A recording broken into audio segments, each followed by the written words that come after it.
दोस्तों, एक बार फिर से आप सबका स्वागत है। आज हम जेल प्रहरी की तैयारी में सामान्य अध्ययन के विषय के बारे में डिटेल में बात करने वाले हैं। इससे पहले हमने हिंदी के पार्ट पर कंप्लीट वीडियो आपको दिया है। आप सजेशन में जाकर उस वीडियो को देख सकते हैं और आपको हिंदी में क्या पढ़ना है, कितना पढ़ना है, किस बुक को रेफर करना है और साथ में कैसे क्वेश्चंस आते हैं, इस बारे में आपको पूरी जानकारी मिल जाएगी। अगर आप जेल प्रहरी से जुड़ी किसी भी जानकारी के बारे में इच्छुक हैं तो आप ऊपर दिए सजेशन में जाकर उसको देख सकते हैं। कुछ दोस्तों ने हमसे ये बोला कि सर एमपीएसआई से भी जुड़ा हमें एक वीडियो आप दे दीजिए जिसपे हमें सारी जानकारी मिल जाए कि क्या होता है, क्या पढ़ना है, क्या करना है, क्या नहीं करना है एमपीएसआई के लिए। तो इस पर हमने एक वीडियो बनाया हुआ है, आप उसे जाकर देख सकते हैं, आपके सारे डाउट्स क्लियर हो जाएंगे। आप लोगों से एक अनुरोध है, अगर आपको वीडियो अच्छा लगता है तो आप चैनल को सब्सक्राइब करें और अपने दोस्तों तक ज्यादा से ज्यादा इस चीज को शेयर करें। तो इससे हमें प्रोत्साहन मिलता है और आपके लिए और कंटेंट लाने की इच्छा होती है। तो अगर आपको वीडियो अच्छा लगता है तो सब्सक्राइब करने का फायदा ये होगा कि अगर हम चैनल में कोई कंटेंट लाते हैं तो आप जब बेल आइकॉन को प्रेस करते हैं तो आपको नोटिफिकेशन में वीडियोस के बारे में पता चल जाता है। कुछ लोग सोच रहे होंगे सर इससे तो प्रॉब्लम ही बढ़नी है। बॉस, अगर आपको ऐसा लगता है वो वीडियो आपके मतलब का है तो आपको देखना है, अदरवाइज सारे नोटिफिकेशंस पर आपको ध्यान नहीं देना है। लेकिन अगर आपने कोई नोटिफिकेशन मिस किया, लेट सपोज वो कंटेंट आपके लिए बेनिफिशियल था और वो डाउट आपका क्लियर नहीं हो पा रहा था, तो फिर हो सकता है एग्जाम में आपको लॉस हो जाए। सब्सक्राइब करने का कोई भी चार्ज नहीं लगता है। तो दोस्तों, आज हम बात करेंगे जनरल अवेयरनेस पर। अगर हम जीएस में बात करते हैं, सबसे पहले तो बड़ा सवाल है सर जीएस में हमें क्या क्या पढ़ना है। कुछ लोग कहते हैं कि एमपी का एग्जाम है, जेल प्रहरी है, केवल एमपी पढ़ लो और करंट पढ़ लो। ठीक है, अभी जब हम पेपर दिखाएंगे तो आपको समझ में आएगा ही क्या पढ़ना है। लेकिन पहले हम आपको बता दें, अगर आपको जीएस पढ़ना है तो फिंगर्स पे कुछ सब्जेक्ट्स आपको दिमाग में रखनी है। सबसे इंपॉर्टेंट रोल है एमपीजीएस का, लिख लेंगे। अगर कोई पहली बार वीडियो देख रहे हैं या तैयारी से जुड़े हैं, नए स्टूडेंट्स हैं, तो आप जरूर लिख लेंगे। आपके लिए सबसे ज्यादा वेटेज है एमपीजीएस का और ऑलमोस्ट वेटेज कुछ ऐसा है कि 20 में से 10 क्वेश्चन लगभग एमपीजीएस के, लगभग की बात कर रहे हैं, लगभग 10 क्वेश्चन आपको एमपीजीएस के मिल जाएंगे। 3 कोर सब्जेक्ट मानी जाती हैं जीएस में, हिस्ट्री, पॉलिटी, ज्योग्राफी। इकोनॉमिक्स भी है बट उसका वेटेज कम है। हिस्ट्री, पॉलिटी, ज्योग्राफी तीनों ही इंपॉर्टेंट हैं। डायरेक्ट या इनडायरेक्ट एक एक दो दो क्वेश्चंस आपको दिख जाता है। इकोनॉमिक्स थोड़ी बहुत पढ़ लेनी है। इकोनॉमिक्स के अलावा थोड़ा बहुत इन्वायरमेंट के बारे में जान लेना है। करंट अफेयर्स मस्ट है, एमपी का भी और इंडिया का भी, और साथ ही साथ मिसलेनियस, यानी 8 पार्ट हो गए। किस पार्ट को ज्यादा टाइम देना है, किस पार्ट को कम टाइम देना है, आप उसको बेहतर तरीके से जानेंगे जब हम प्रीवियस ईयर पेपर के बारे में बात करेंगे। जीएस एक ऐसी सब्जेक्ट है जो काफी वास्ट होती है, जिसका कोई एक्यूरेट सिलेबस नहीं होता है। जब कोई फैक्ट या कोई बात एग्जाम में पूछ ली जाती है तो लोगों को लगता है बॉस यहां से भी क्वेश्चन आ सकता है। डेफिनेटली ये सब्जेक्ट कुछ ऐसी ही है। आपने रामायण में देखा होगा, असुरों के पास एक ताकत होती थी, वो कहीं भी अदृश्य हो जाते थे और बाण चलाने लगते थे। ऐसी ही है जीएस आपके एग्जाम में, असुर जैसी हालत है इसकी। मतलब कहां से क्वेश्चन आपके ऊपर फेंक देगा आपको भी पता नहीं है। तो बेहतर ये है कि आप तैयार रहिए पहले से। हर सब्जेक्ट में जो है, अभी तो हमने ये जान लिया, ठीक है, पहला सेगमेंट पूरा हो गया कि जीएस में क्या पढ़ना है। इन 8 पार्ट को पढ़ना है। सबसे ज्यादा वेटेज है एमपी का, करंट का, और उसके बाद थोड़ा थोड़ा आपको सब पढ़ लेना है। दूसरी बात ये कि हर सब्जेक्ट में हमें एक डेडलाइन डिसाइड करना है कि ये सब्जेक्ट अच्छी है या बुरी है। जब हम तैयारी करते हैं तो एक बड़ा सवाल होता है, सर क्या हमारी तैयारी ठीक चल रही है या नहीं, इस बात को हम कैसे जानें। हर विषय का एक मूल्यांकन होता है। गणित में अगर कोई बच्चा 20 में से 15 पाता है, उसे एक अच्छा स्कोर नहीं माना जाएगा, क्योंकि वो 100% स्कोरिंग सब्जेक्ट है। अगर हम जीएस की बात करते हैं, जीएस में अगर कोई बच्चा 20 में से 15 या 16 स्कोर करता है तो उसे निश्चित तौर पर एक अच्छा स्कोर माना जाएगा। अगर आप इसको छोड़ देते हैं और आप 10 से 12 नंबर पाते हैं तो एग्जाम में पीछे हो जाता है। हिंदी, मैथ, ये दो सब्जेक्ट हैं जो एग्जाम में आपको स्टैंड करती हैं, मतलब एग्जाम की भीड़ में आपको शामिल कर देती हैं। लेकिन इंग्लिश, जीएस और साइंस ये वो सब्जेक्ट हैं, देखिए सोचिएगा जरा, अगर हम 1000 की भीड़ में बात करें तो एक बच्चा निकलता है। गणित 1000 में से 100 लोग अच्छा स्कोर कर लेते हैं और लगभग हिंदी भी पढ़ लेता है, लेकिन 100 में से तो फिर एक का ही होना है। तो ये सब्जेक्ट हैं जो उस 100 की भीड़ में आपको एक में शामिल करती है। तो बेहतर होगा आप इनके इंपॉर्टेंस को समझेंगे, क्योंकि एग्जाम देना 2-4 नंबर से कट ऑफ से बाहर होना एक अलग बात है और एग्जाम सेलेक्ट होना एक अलग बात है। तो आप इस सब्जेक्ट को इंपॉर्टेंस देंगे तो डेफिनेटली आपके एग्जाम में आप दूसरों से लीड ले पाएंगे। तो इस सब्जेक्ट के लिए अगर हम ये बात करें कि क्या डेटा दिमाग में होना चाहिए, आपके दिमाग में ये होना चाहिए, इस सब्जेक्ट में 14 से लेकर 17 के बीच में आपको स्कोर करना है। अगर आप 14 से 17 के बीच में स्कोर कर पाते हैं तो आपने अच्छा स्कोर किया है, आपको पैनिक होने की जरूरत नहीं है। एक दो क्वेश्चन एग्जाम प्रेशर में भी गड़बड़ होते हैं। एमपी का एग्जाम है, नेगेटिव मार्किंग नहीं होती है, तो अगर 20 में से 12-13 क्वेश्चन भी आप अच्छे से बना लेते हैं तो आपका स्कोर 15 के करीब तक पहुंच जाता है। अब हम बात करते हैं आखिर किस सोर्स को, किस मटेरियल को रेफर करना है। जीएस पढ़ने का आपको दूसरा तरीका यूज करना होगा। आप ज्यादा से ज्यादा क्वेश्चन बैंक को प्रैक्टिस करिए। रेलवे के लिए मार्केट में जो स्पीडी चलती है उसमें भी मिसलिनियस का अच्छा कंटेंट है, आप उसको देख सकते हैं। एमपी के लिए, एमपी जीएस के लिए अगर हम बात करते हैं, मुकेश माहेश्वरी बेहतर बुक है। इसके अलावा पुणेकर है और वर्णमाल की बुक है, कई सारे पब्लिकेशंस बुक निकालता है। आप किसी एक रेफरेंस बुक को रखिए। मुकेश माहेश्वरी बेहतर बुक है, डिटेल्ड में भी है। लूसेंट ने भी एक बुक निकाली है, तो लूसेंट या मुकेश माहेश्वरी में से कोई सी ले लीजिए, माहेश्वरी ज्यादा बेहतर होगी आपके लिए।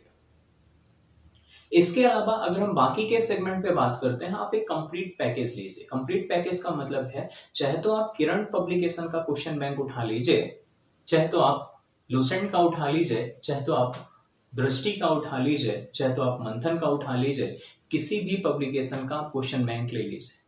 आप एक ही ले सकते हैं, ज्यादा परचेज करने की जरूरत भी नहीं है। अगर आपको बाकी के और क्वेश्चंस प्रैक्टिस करने हैं तो आप प्ले स्टोर में जाके कुरुक्षेत्र एकेडमी की ऐप डाउनलोड करेंगे और स्टडी मटेरियल में जाके आपके लिए कुछ कुछ मटेरियल्स वहां पर हैं, आप उन्हें रेफर कर सकते हैं, जो कि फ्री ऑफ कॉस्ट है। अब हम बात करने वाले हैं प्रीवियस ईयर पेपर पर, और हम देखेंगे कि कैसे क्वेश्चंस आए हैं, कितना डिफिकल्टी लेवल है और कैसे हम उसे ऑप्शंस एलिमिनेट करके आसानी से बना सकते हैं। साथ ही साथ जब हम इस पेपर को प्रैक्टिस करेंगे, आप ये भी एनालाइज करेंगे कि आपके कितने क्वेश्चन सही हैं। दोस्तों, तो पहला क्वेश्चन देखिए और सोचिए क्या आंसर हो सकता है। टफ लग रहा है? चलिए देखते हैं कैसे इसे हम आसानी से बना सकते हैं। क्वेश्चन है, मध्य प्रदेश शासन द्वारा किस वर्ष आपदा प्रबंधन संस्थान की स्थापना की गई? मध्य प्रदेश में डिजास्टर मैनेजमेंट इंस्टीट्यूट बनाया गया। तो आखिर क्यों बनाया गया? क्योंकि कभी ना कभी डिजास्टर आई होगी बॉस, इसलिए तो बनाया गया। अगर हम मध्य प्रदेश में आई डिजास्टर के बारे में बात करते हैं तो दिमाग में सबसे पहले क्लिक करता है भोपाल गैस ट्रेजेडी। और भोपाल गैस ट्रेजेडी हुई 2-3 दिसंबर 1984। मतलब जब आपदा आएगी तब तो हम प्रबंधन के बारे में सोचेंगे कि आज तक गलती किए थे, नहीं बनाए थे, अब बना लेना चाहिए। तो मध्य प्रदेश में डिजास्टर मैनेजमेंट इंस्टीट्यूट बनाया गया भोपाल में, और निश्चित तौर से 1984 के बाद, यानी ऑप्शंस में अगर आप जाएं तो जवाब होगा 1987। एक फैक्ट आप और ध्यान रख सकते हैं कि आपदा प्रबंधन अधिनियम, डिजास्टर मैनेजमेंट एक्ट लाया गया 2005 में। तो आप जब कोई क्वेश्चन देखेंगे तो जीएस में और पढ़ने का तरीका क्या है, जब आप किसी भी क्वेश्चन बैंक से सॉल्व करेंगे तो आप सारे ही ऑप्शंस पर सोचेंगे और ये समझेंगे कि कैसे हम एलिमिनेट कर सकते हैं या पढ़े हुए नॉलेज से रिलेट कर सकते हैं। दूसरा क्वेश्चन है, मध्य प्रदेश के उस शहर का नाम बताइए जहां पर ध्रुपद समारोह का आयोजन होता है। ध्रुपद समारोह एक प्रकार का सांस्कृतिक समारोह होता है जिसमें कवि अपनी रचनाओं को लयबद्ध तरीके से प्रस्तुत करता है, और यह समारोह मध्य प्रदेश की राजधानी भोपाल में आयोजित होता है, यानी ये एमपीजीएस का टॉपिक है और पहला क्वेश्चन भी एमपीजीएस का ही एक क्वेश्चन था। तो ये काफी सिंपल क्वेश्चन है। मध्य प्रदेश के 20 से 25 समारोह जो कि एक सूचीबद्ध करके आपको देख लेने हैं और कई बार एग्जाम में मिलता है। जब हम एमपीपी लेक्चर्स लेंगे तो डेफिनेटली हम उस पे आपको एक बेहतरीन तरीका बताएंगे कि कैसे आप इसको ध्यान रखेंगे और एग्जाम में आप मात्र 1 मिनट में इस लिस्ट को रिवाइज कर लिया करेंगे। अगला क्वेश्चन है, रानी विक्टोरिया की स्वर्णिम जयंती मनाने हेतु निर्मित किए गए यूनेस्को के विश्व विरासत स्थल का नाम। रानी विक्टोरिया और उनकी स्वर्णिम जयंती, अगर आप इसमें देखें तो कई बार बच्चे क्या करते हैं, जल्दबाजी के चक्कर में विक्टोरिया मेमोरियल कनेक्ट कर देते हैं। विक्टोरिया मेमोरियल कलकत्ता में स्थित है और ये वही रानी विक्टोरिया हैं जिनके काल में दिल्ली दरबार का आयोजन हुआ 1877 में पहली बार और उन्हें भारत की साम्राज्ञी घोषित किया गया, यानी ईस्ट इंडिया कंपनी का शासन समाप्त हुआ और ब्रिटेन की महारानी को भारत की साम्राज्ञी घोषित किया गया। रानी विक्टोरिया कलकत्ता में आई थी और उन्हीं की याद में उनके डेथ के बाद 1906 के बाद 1906 से 1921 के बीच में कलकत्ता में विक्टोरिया मेमोरियल बनाया गया था। स्वर्णिम जयंती का मतलब है 50 साल, तो इसका मतलब है ये और पहले की बात है। और अगर बाकी के ऑप्शंस को आप देखें, gateway of India Rani Victoria से कोई कनेक्शन नहीं है, इंडिया गेट उनका भी कोई, इसका भी उनसे कोई कनेक्शन नहीं है, और लास्ट दिखता है छत्रपति शिवाजी महाराज टर्मिनल। तो आपको अगर इतनी बात पता हो कि इसको पहले विक्टोरिया टर्मिनल कहा जाता था तो आप आसानी से सेलेक्ट कर सकते हैं कि विक्टोरिया टर्मिनल वर्तमान का सीएसटी जो है आपका आंसर होगा।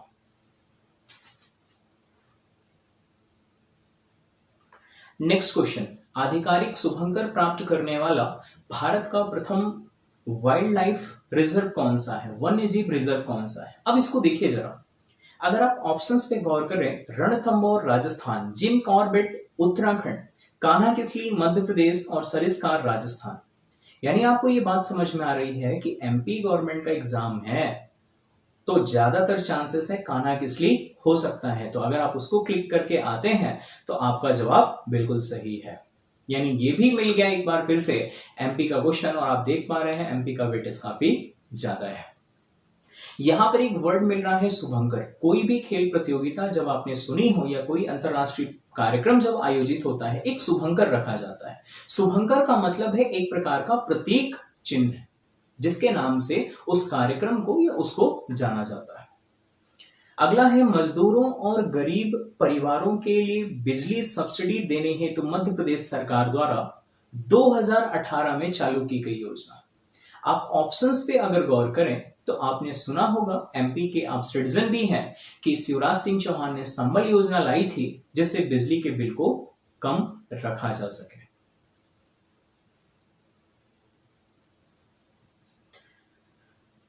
अगला क्वेश्चन है, 1931 में भारतीय राष्ट्रीय कांग्रेस के किस अधिवेशन में मौलिक अधिकारों और राष्ट्रीय आर्थिक कार्यक्रमों के प्रस्तावों को अपनाया गया।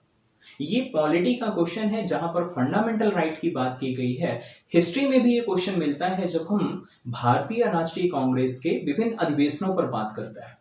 1931 की अधिवेशन की अध्यक्षता सरदार पटेल ने की थी और यह कार्यक्रम कराची में आयोजित किया गया था, तो आपका जवाब हो जाएगा कराची। अगला क्वेश्चन है, मध्य प्रदेश सरकार द्वारा 2018 में राष्ट्रीय कालिदास सम्मान किसे प्रदान किया गया। मध्य प्रदेश के करंट अफेयर्स का क्वेश्चन है जो आज बिल्कुल इंपॉर्टेंस का नहीं है, इससे लेकिन ये पता चलता है कि वर्तमान में किसे कौन सा सम्मान एमपी गवर्नमेंट ने दिया है वो आपको एग्जाम से पहले देखना होगा। तो इस डेटा को दिमाग में रखना भी यूजलेस है। आगे बढ़ता है, दिल्ली में स्थित लोटस टेम्पल किस धर्म के अनुयायियों का पवित्र स्थल है। तो आपको ऐसा ध्यान रखना है, लोटस टेम्पल दिल्ली में है, एक क्वेश्चन तो यही है कई एग्जामों का। अब अगर आप इसको देखें, ये एक प्रकार का बाउंसर है। अगर हम बात करते हैं जैसे क्रिकेट में, एक कितना भी अच्छा बल्लेबाज 6 की 6 बॉल पे 6 हमेशा नहीं मार सकता, कभी कभार तो बिरले 1-2 लगे हैं, हमेशा नहीं मार सकता है। उसी प्रकार से ये आपकी सब्जेक्ट है, क्योंकि जब रैंडम फैक्ट उठ के आएगा, जरूरी नहीं है आपको सब कुछ पता हो, तो पैनिक होने की जरूरत नहीं है। बॉस आपके लिए अगर बाउंसर है तो बाउंसर सबके लिए है। तो अगर आपसे नहीं बन रहा है तो परेशान होने की जरूरत नहीं है। आपने अगर अच्छी मेहनत की है तो डेफिनेटली ये टफ बाकियों को भी लग रहा होगा। इसका जवाब क्या है? बहाई धर्म। अब ये बहाई धर्म क्या है? 19th सेंचुरी में ईरान में एक मूवमेंट स्टार्ट हुआ, या एक नई आइडियोलॉजी जन्म लेती है जो एक ईश्वरवादी थी, मतलब जो एक ही ईश्वर पे ट्रस्ट रखती थी। और इसके कुछ बिलीव्स इंडिया में भी स्प्रेड हुए और उसी धर्म के अनुयायियों के द्वारा ये लोटस टेम्पल बनाया गया। मतलब वसुधैव कुटुंबकम की जो थ्योरी है, ये दुनिया एक परिवार है, सभी धर्म एक है और ईश्वर एक है, ऐसी थ्योरी पर ये रिलीजन बिलीव करता है। अगला क्वेश्चन आप देख रहे हैं, 2017 में मध्य प्रदेश के किस हिस्से में दुनिया का सबसे पुराना शैवाल जीवाश्म खोजा गया? यह क्वेश्चन जो है तो 2017 का, लेकिन ये हमेशा के लिए ही आपके लिए इंपॉर्टेंट है और आप ध्यान रखेंगे। सही जवाब क्या है? चित्रकूट। अगला क्वेश्चन, मध्य प्रदेश राज्य में राज्य आनंद संस्थान के सामान्य निकाय के अध्यक्ष कौन है? अब इसको कैसे कनेक्ट करेंगे? मध्य प्रदेश राज्य की बात की गई है। ऑप्शन जब आप देखेंगे, अगर मध्य प्रदेश का कोई निकाय है तो भारत के राष्ट्रपति से कोई लेना देना नहीं है। चौथा ऑप्शन खत्म हो गया। राज्य का जो मुख्य सचिव है वो एडवाइजरी का काम करता है मुख्यमंत्री के लिए, या जिस विभाग का सचिव है उस विभाग के लिए, वो हटा दीजिए। राज्यपाल और मुख्यमंत्री दो में से है। राज्यपाल उन संस्थाओं का प्रधान होता है, अध्यक्ष होता है जो संवैधानिक निकाय होते हैं, तो राज्यपाल को हटा दीजिए तो जवाब मिल जाएगा राज्य के मुख्यमंत्री। अगला क्वेश्चन है, दीप से दीप जले के रचयिता, ये एक रचयिता है, एमपीजीएस का ही क्वेश्चन है। एमपी के जो प्रसिद्ध साहित्यकार रहे हैं उनकी कुछ प्रमुख रचनाओं को आपको पढ़ लेना है। आपको एक क्वेश्चन यहां से मिल जाता है और इस क्वेश्चन का सही जवाब है माखनलाल चतुर्वेदी। अगला क्वेश्चन है इकोनॉमिक्स का है, छोटा सा कॉन्सेप्ट है, सुनते हैं। भारत सरकार और आरबीआई के बीच में मौद्रिक नीति ढांचे पर समझौता निम्नलिखित में से किस विकल्पों का एक लक्ष्य? मतलब आरबीआई जो मॉनेटरी पॉलिसी लाती है, आरबीआई जो मौद्रिक नीति बनाती है, जिसमें वो bank rate, repo rate, reverse repo rate, CRR, SLR ये सब डिसाइड करती है, उसे हम कहते हैं मॉनेटरी पॉलिसी। किसी को लग रहा होगा सर ये क्या है? सामान्य शब्दों में समझिए। भारत सरकार कई बार चाहती है कि बाजार में पैसा आसानी से पहुंचे, तरलता रहे, और कई बार चाहती है कि बाजार में पैसा आसानी से ना जाए। अब wholesale motto government of India का ये है कि चीजों के बढ़ते हुए रेट को कंट्रोल किया जा सके, और चीजों के रेट को बढ़ने का मतलब है मुद्रास्फीति, महंगाई बढ़ना या इन्फ्लेशन। यानी आरबीआई और भारत सरकार ये जो मॉनेटरी पॉलिसी लाते हैं, इनका मोटो है, लक्ष्य है मुद्रास्फीति यानी इन्फ्लेशन को कंट्रोल करना, तो जवाब हो जाएगा इन्फ्लेशन। अगला क्वेश्चन है, निम्नलिखित में से किसे भारत के मेट्रो मैन के नाम से जाना जाता है? मेट्रो मैन पूछा है भारत के, तो कुछ और ऐसे नाम है जो फेमस है, तो आप कमेंट बॉक्स में जरा जवाब दीजिए। भारत में वाटरमैन के नाम से किसे जाना जाता है? भारत में बर्डमैन के नाम से किसे जाना जाता है? ऐसे और कई सारे नाम हैं, आप कमेंट बॉक्स में हमें जरूर बताइए। यहां पे पूछा गया है भारत के मेट्रो मैन, तो भारत का मेट्रो मैन दिल्ली मेट्रो के डिजाइनर ई श्रीधरन को कहा जाता है, जिन्होंने दिल्ली जैसी जगह में मेट्रो के कॉन्सेप्ट को सफल बनाया। तो आगे बढ़ता, अगला अगर आप देखें इंडियन ज्योग्राफी का बड़ा सिंपल सा क्वेश्चन है। बैरन द्वीप भारत में एकमात्र एक्टिव वॉल्केनो है, मतलब जहां से एक रेगुलर इंटरवल में वोल्केनिक इरप्शन होता रहता है, और ये बैरन द्वीप जो है डेफिनेटली सही सोच रहे हैं, अंडमान एंड निकोबार द्वीप समूह। अगला है, भारत के किस शहर में चार मीनार है? जब आप विजिटिंग प्लेसेस ऑफ इंडिया पढ़ते हैं, भारत में पर्यटन स्थल पढ़ते हैं, तो आपको ये नाम मिल जाता है, काफी फेमस भी है, चार मीनार हैदराबाद। अगला क्वेश्चन, निम्नलिखित में से किस संस्थान ने मध्य प्रदेश में भारत के प्रथम एकीकृत नियंत्रण और कमान केंद्र का शुभारंभ किया है। तो अगर आप ऑप्शंस में से जाएंगे तो डेफिनेटली एमपी का करंट अफेयर्स है ये, और करंट से रिलेट करके अगर आप ऑप्शंस को देखेंगे तो आपको मिल जाएगा Bhopal smart city development corporation limited. आगे बढ़ता है, बाणसागर परियोजना निम्नलिखित में से किस राज्य की संयुक्त उद्यम नहीं है?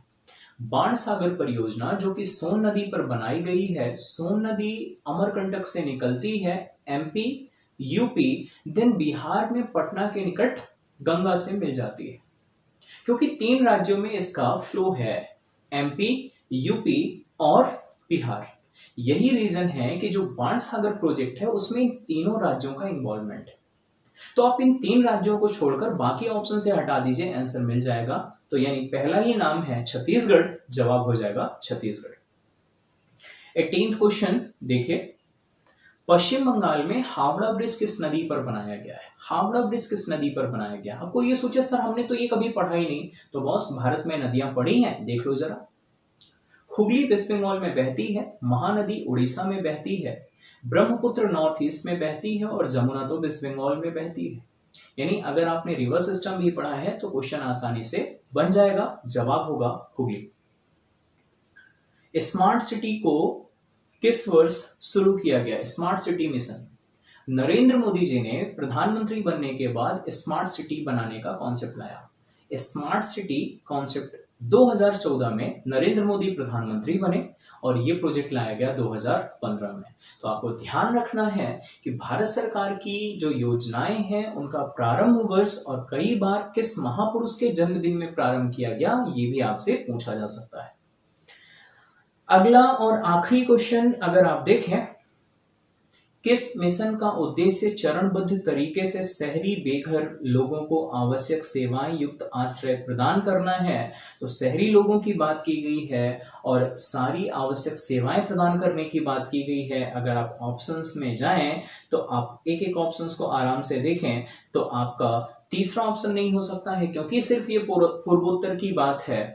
दूसरा ऑप्शन हेरिटेज की बात नहीं हो सकती है, क्योंकि कहीं ना कहीं वो विरासत शहरों के डेवलपमेंट की बात है। या तो पहला है और या तो आखिरी है, और आखिरी में अगर आप देखेंगे तो शहरी परिवर्तन मिशन है और पहले में आजीविका मिशन है, और बेघर लोगों के लिए बॉस आजीविका की जरूरत है। यानी आप कई बार कॉमन सेंस से एलिमिनेट करके भी बना सकते हैं। तो दोस्तों, अभी हमने बात की प्रीवियस ईयर पेपर्स पर, और आप बाकी के बचे हुए सेट पर प्रैक्टिस करिए। आपका आईक्यू लेवल और बढ़ेगा कि एग्जाम में क्या पूछा जाता है, किस डेप्थ में पूछा जाता है। अगर आपको वीडियो अच्छा लगा हो तो आप सब्सक्राइब करना ना भूलें, दोस्तों तक शेयर करें, जिससे आपको आगे आने वाले नोटिफिकेशंस आसानी से मिल सके। Thank you so much.